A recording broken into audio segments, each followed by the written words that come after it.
Good evening, everybody. Welcome to this week's Monday Zen and Zazen. Today I will talk about Sawaki Roshi's To You, but before that, let's sit together for half an hour. 我们今天晚上还是先坐禅30分钟，然后后面读《To You》那本书啊。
Thank you for joining. So, today I want to talk about this book, Sawaki Roshi's Zen Sayings again.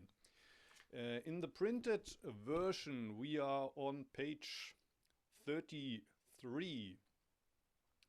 Last time, the last quote I talked about was the one at the top of that page. Work, work. When you work, you get money. When you have money, you can take it easy and still have something to eat. Compared with such simplistic thinking, Marxism is truly sophisticated.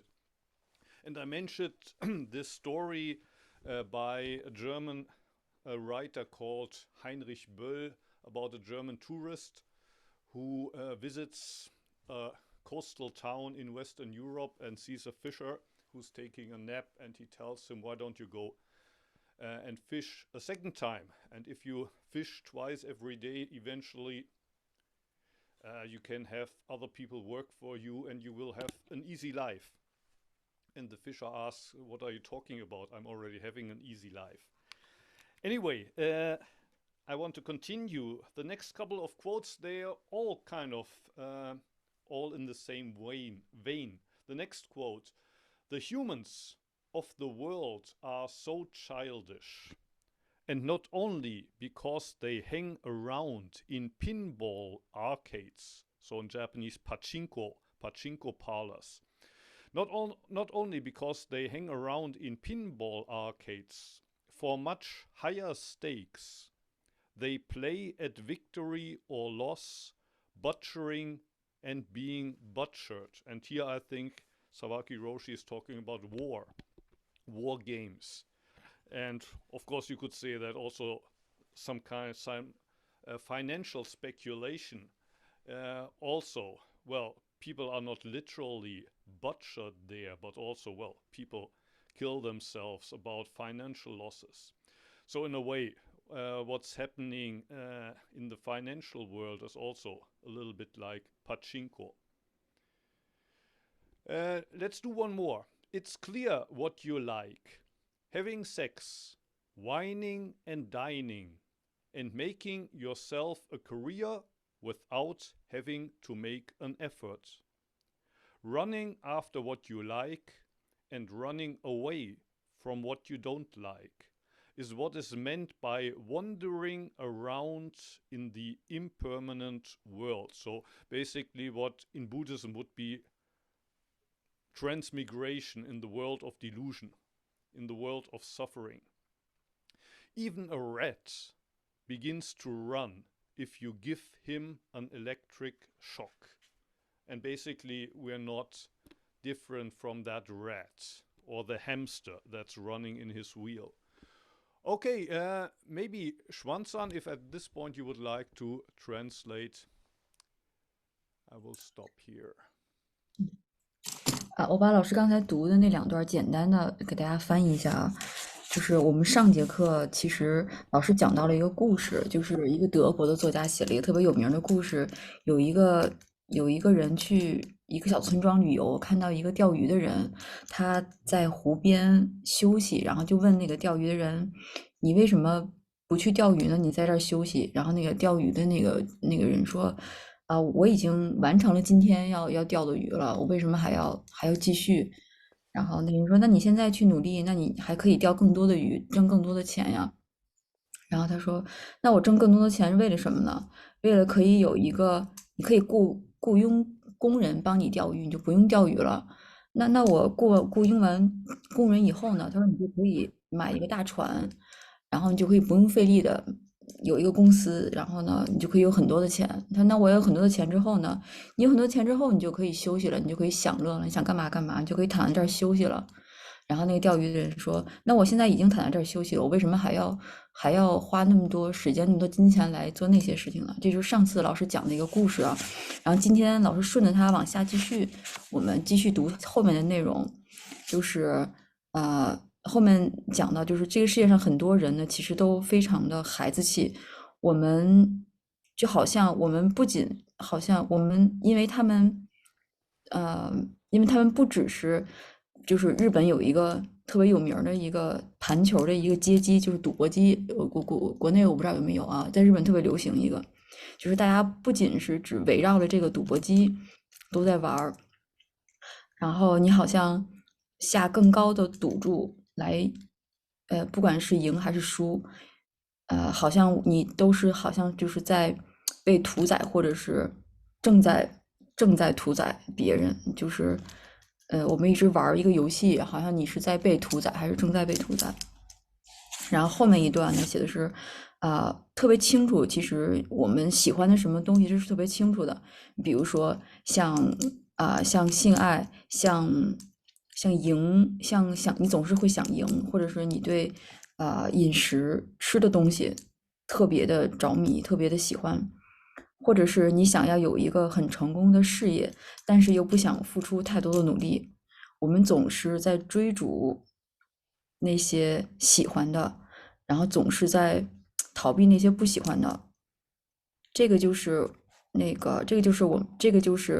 我们就是佛他经常或是禅修啊，佛学里面经常讲到一个，就是我们总是在这个暂时的世界里面徘徊，就好像那个老鼠一样。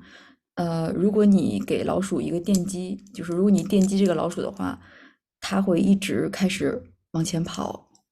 这是刚才老师读的2段，然后一会儿老师可能还会有解释，然后大家有问题可以提。Thank you. Let's do uh, couple of more quotes. They're all kind of saying more or less the same. The next one is a short one.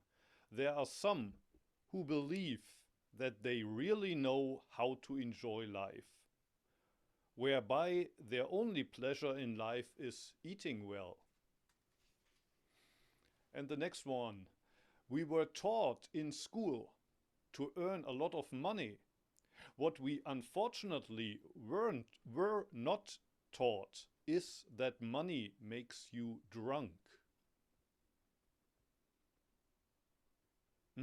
I mean not drunk, but dumb. Dumb. Money makes you dumb. I mean, it's often said, but we forget it, is that, well, without money, you're in trouble because you can't pay the rent, you can't pay bills, you can't go shopping at the supermarket.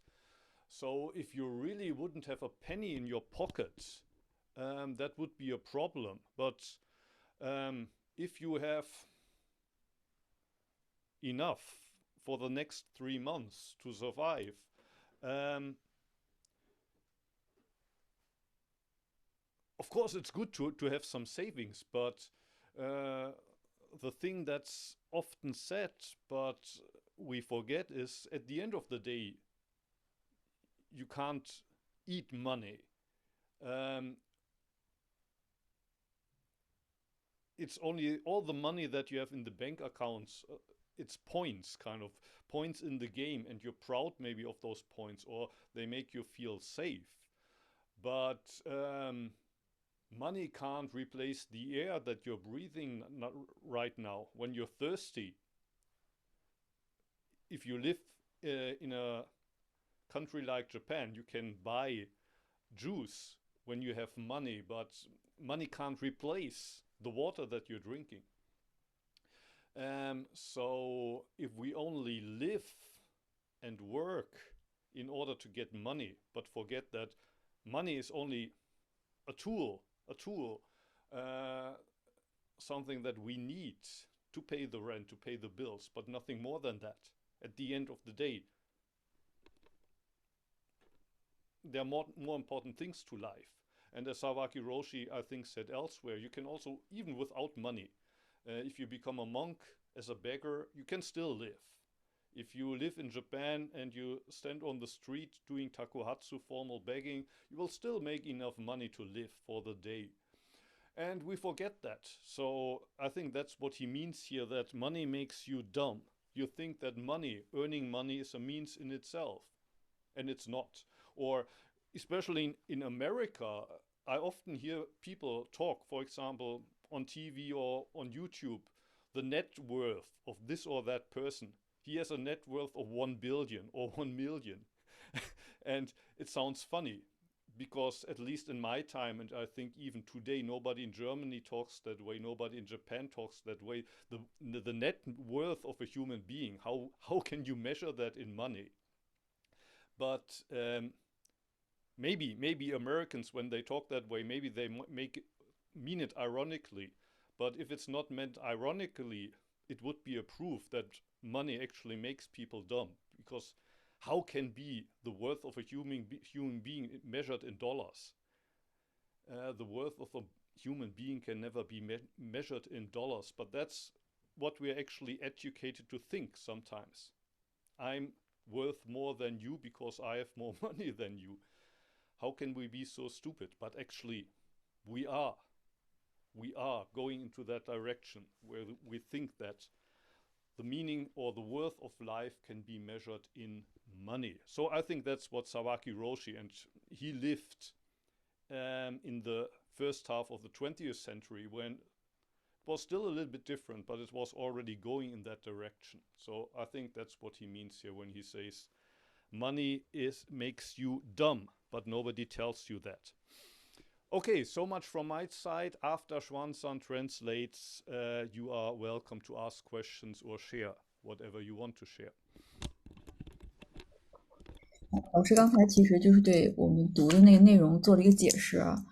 然后今天读的，刚刚老师读了2个小段，我简单的翻译一下，内容差不多，就是我们就是这些人他一直好像相信我们是相信我们真的要享受生活，我们是相信这个的，但是其实我们只有在生活当中吃得好的时候，才可以真的享受生活。然后后面一段是我们在学校的时候呢，被教育要要挣很多的钱，要有很多的钱，但实际上我们从来没有被教育过钱使你变得愚蠢。然后今天其实主要聊的是关于金钱这个问题。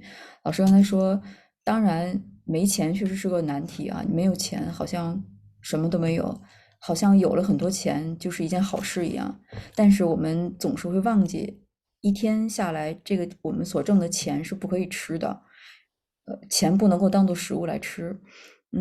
银行里面有的钱，其实就好像我们做游戏得的那个分数一样，当你看到得了一个高分之后，好像特别有安全感。其实，在你渴了之后，想喝水的时候，如果你有钱，这个钱是不能喝的，钱只能用来买水，但是钱本身是不能喝的。就好像，就是我们工作不是为了生活，因为工作也不是为了挣钱，其实工作是生活。当你把工作为了什么和有什么的时候，其实我们就会变得很愚蠢。钱它是一个工具，它当然可以用来，就是交我们的房租，然后买喜欢的衣服，买你想要的东西。但是，生活当中其实还是有更重要的、更好的事情的。就好像泽木老师他经常说，如果你是一个和尚的话，你没有钱，但是你什么也没有，但是你可以到街上沿街乞讨，你所乞讨的那些钱，其实就足够你花了，你所要的那些饭足够你吃了。钱会让我们变得非常愚蠢。就是在美国可能有这个词儿，中国可能现在也很流行啊。就是我们衡量一个人，他很富有的人，我们会说这个人是千万富翁或者是亿万富翁，就好像这个人的价值和他挣的钱是成比例的。我们这个就是一件特别愚蠢的事情。你怎么衡量这个人他是个千万富翁或者他是个亿万富翁呢？他的价值是怎么衡量出来的呢？根本就是不可能衡量出来的。所以生活当中呢，Sawaki 就是我们这个泽木老师写这本书的这个，吴芳老师翻译的写这本书的这个老师呢，他其实是20世纪初，他生活在20世纪初的日本，所以那个时候其实，大家已经开始有这些概念了，就是以这个人挣多少钱来衡量他的价值，给他一个名号。其实泽木老师想告诉我们的是，其实这些钱不会让你的生活更加的富有，不会让你的生活更加享受，只会让你变得更加的愚蠢，就大概是这个意思啊。大家有问题可以提。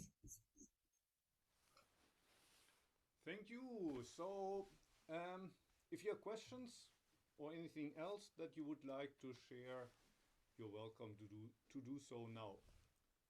Just raise your hand, or if you want, you can start talking straight away. Eugene, you unmuted yourself. Do you have a question? Yes, I think you can hear me now. I wanted to ask the question, why is that the monks, as far as I know, always they are begging? So, I mean, for a person who is not a monk, who is waging usual life, has work, etc., it might seem to be like, well, saying this without disrespect, but it might seem to be like a parasitic way of life in some way towards the society, because all other people work, they produce something, but monks, well, they are begging, and the question is like, from the perspective, uh, from a mundane perspective of view, so what are they getting money for, basically? Is it um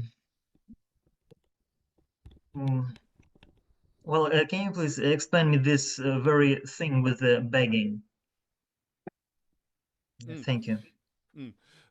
Well, there's two ways you could answer the question. Um, Originally in Buddhism, it changed a little bit in China or in Japan, but originally monks were not supposed to produce anything, so not to plow fields, not to engage in any productive labor.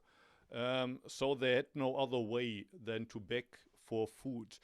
And I think at one point, when the Buddha was collecting alms, a woman confronted him exactly with the question that you asked. Like, we are all plowing the fields, we are harvesting, everybody is working for their living, but you only beg.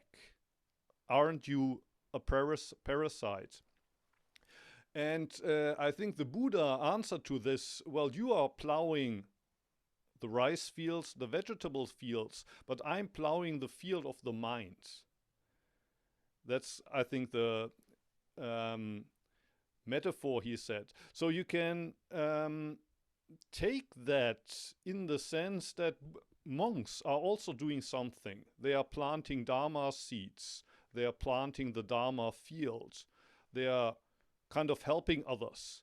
So they are, you could say, Dharma workers. They are, well, helping people in a spiritual way. And the other way you could answer this question is that, well, monks also do that. So, in a way, directly or indirectly, through their practice, they help others. But actually, that's not the point. That's only a, how do you say, side effect of the practice. Actually, monks don't want to be productive. It's what I usually call quitting the game. So as a monk, you want to kind of drop out of the game. And if other people feel that they are inspired by that way of life, let them be inspired. If not, they don't have to. And you could say that a begging monk is a parasite, but nobody's forced to give them anything. So if you don't want to give, you don't have to give. If you give, you're giving. And by giving something, for you, it's kind of, you could say it's a loss. But it's a little way of kind of quitting the game, because usually it's all about gaining, what Sawaki Roshi continually says. We always want to gain, we want to collect points. And if there's a monk and you have the chance to give something, even it's only €1 or $1 or whatever, for that moment, you're quitting the game.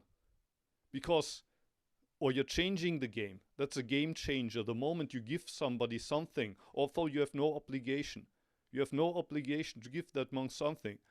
It not only helps the monk to survive, but it helps you for that moment to turn the game around.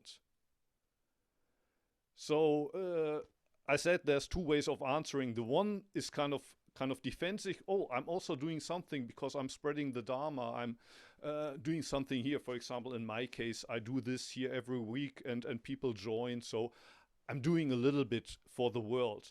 And the other answer would be, no, I'm doing nothing. I'm doing nothing really for you. And it's up to you to decide if you want to still give something of your possessions, or if you don't have to. And I think both answers in a way are true. They are true. I see. Thank you. And what I said about China or Japan is, in the Zen monks in China, they started also to work on the field. So agricultural work was part of Zen life in China, and in Japan, at least in Antaiji, it's part of the practice. So actually in Japan you can still find begging monks, but only very rarely. But that's kind of the original practice. That's what the Buddha taught. So you go, if you're hungry, you go in the morning, before lunch you return, and then you eat what people donated to you.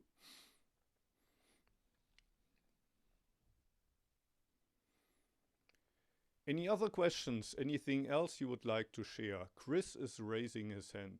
Chris, please.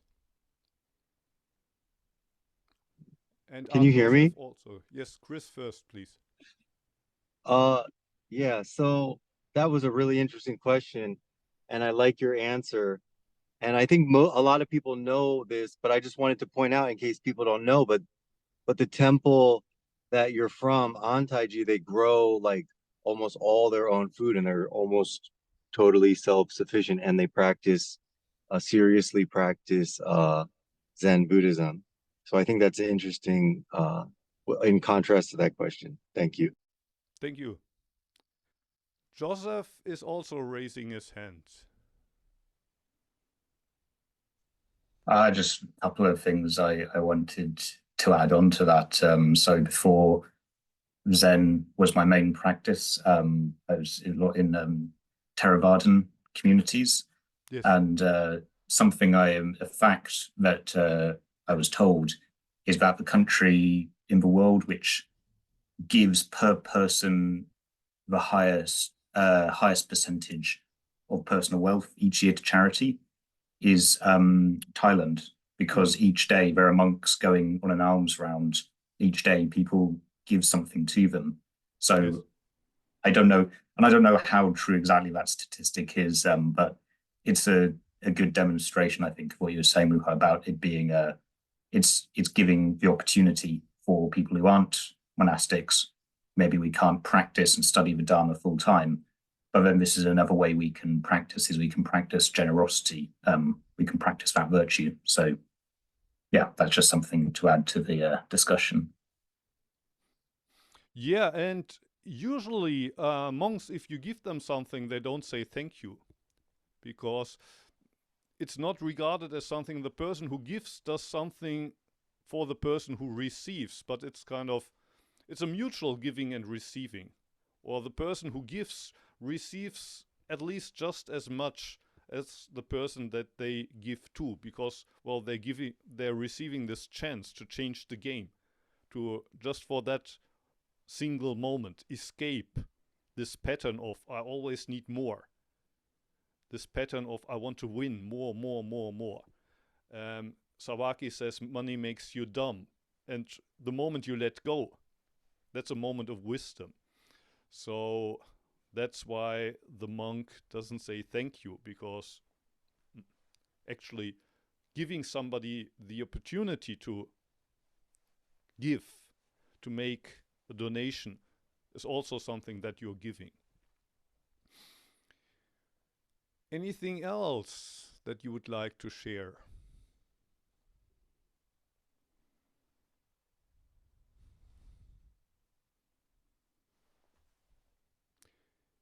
If not, it's close to 9 o'clock, so I would say thank you to all of you for coming. Thank you for Xuan-san to hosting and translating for us. And if you like, next week, Monday, I'm returning to the Fukan Zazengi, Dogen's manual for Zazen. We're getting close to the end, but I think at least another 2 times or 3 times we'll talk about that text. So have a nice week and hope to see you again. Thank Thank you. you. Have a nice week.